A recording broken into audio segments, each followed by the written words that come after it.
Magandang araw po sa lahat. Ang video po natin ngayon ay tungkol sa disaster go bag. Bago ang lahat, ano po ba ang disaster go bag? Ang disaster go bag ay naglalaman ng mga bagay na kakailanganin natin kung tayo ay sakaling mag-evacuate. Inihahanda ito upang hindi na tayo mag-aaksaya ng oras sa pag-iimpake kung sakaling may disaster na darating.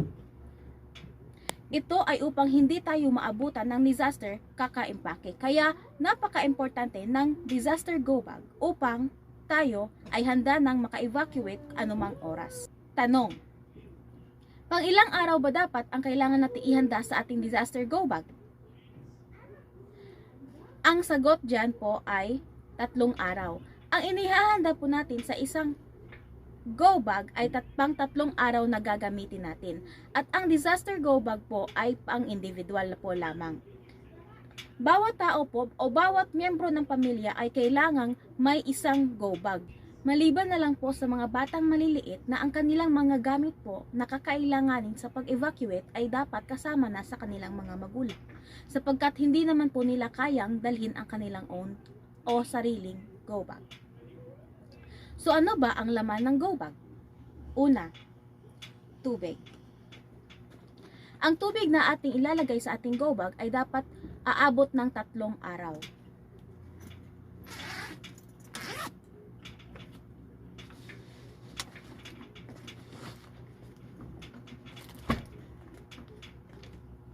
Sunod ay ekstrang damit na pang 3 araw din.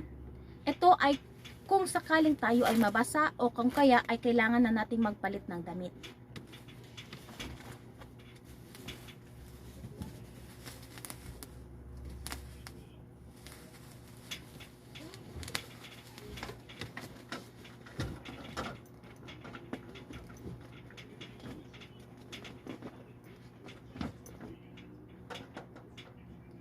Kasunod po ay ang towel. Ito ay kung sakaling tayo ay mabasa, maipupunas po tayo sa ating katawan.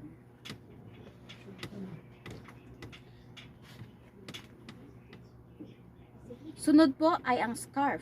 Ito ay pwede po nating itali kung sakaling meron po tayong injuries o kaya naman po ay ikumot kung sakaling tayo ay giniginaw.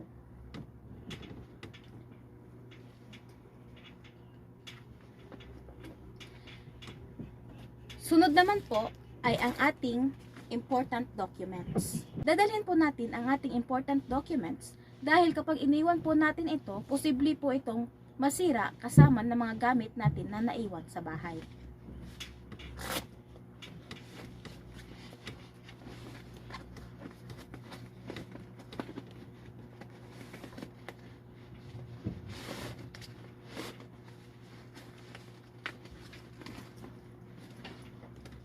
Sunod naman po ay non-perishable food.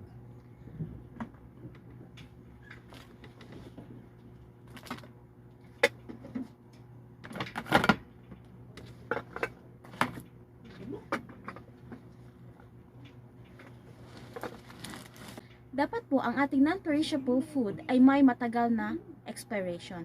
Dahil po matagal po itong nakaprepare sa ating bag at hindi po natin alam kung kailan darating ang disaster. Kaya kung sakaling darating man ang disaster sa matagal na panahon ay hindi pa expired ang ating non-perishable food.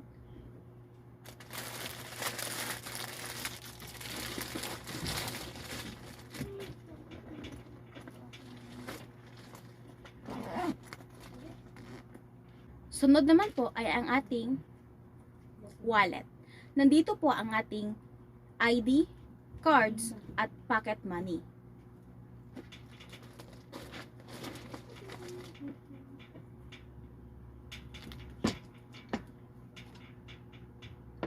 Sunod po ay tape.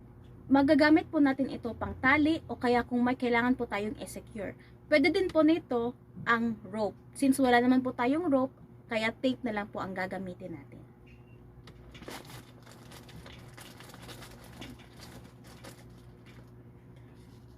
Sunod naman po ay ang ating extra cellophane. Magagamit po natin ito para lagyan ng mga gamit natin na nabasa upang ma-separate ito at hindi madamay na mabasa yung iba pa nating gamit. Sunod naman po ay scissors at knife. Ito po ay magagamit po natin kapag meron po tayong kailangang putulin o kaya kung sa ano pang bagay. Ito naman ay lighter. Magagamit po natin ito kung sakaling meron tayong kailangang sindihan o kaya pwede po itong pamputol.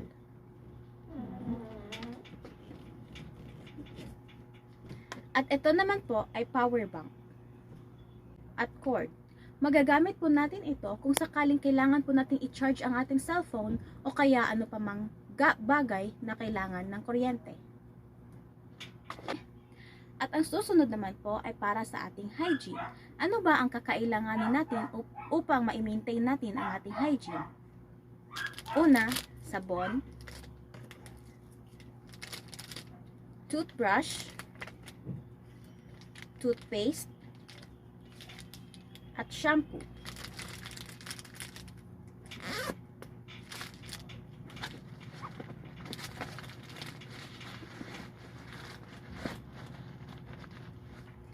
At panghuli ay ang ating first aid kit. Ang nilalaman ng ating first aid kit ay alcohol, face mask, band-aids,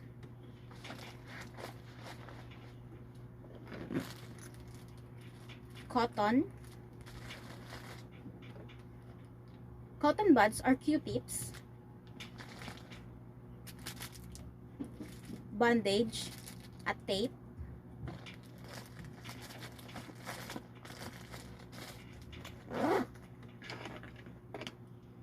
povidone iodine, at scissors na pangputol ng ating tape o kaya cotton, at basic medications. Ang basic medication po ay nakadepende sa individual. Kapag po ang individual ay may maintenance, maaari niya pong isalin dito ang kanyang maintenance kasama ang prescription.